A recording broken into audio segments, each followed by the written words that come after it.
Lusper came out with this nice workbench. It's a zero gap weight bench. One of the great things about it is it's adjustable. You don't always want to have a gap in between here for your body to have to compensate for, but it has a nice little pull tab here, so you can open it up to be able to go and then raise this body up to be able to have this incline.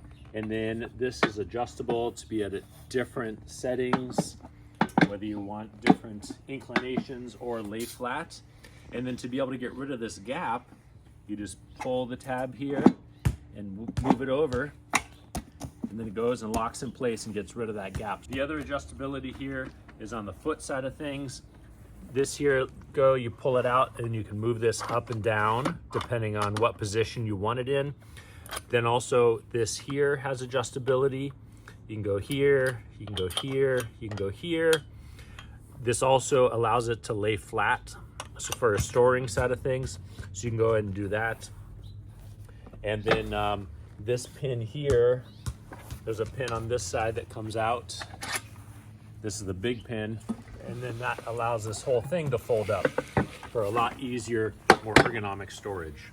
So really handy to be able to have all of the opportunities for this to be able to store in different ways and really store out of the way. They really did a good job on the design. You can tell it's made with really high quality materials, which is really important in this type of thing because you don't want something plastic that would break while you're in a good workout, especially when you're using weights. So all really good. The pin just goes right back into its place when you're done with it to be able to keep everything up. And then you have the placement here. Really enjoy it. I know you'll love it as well.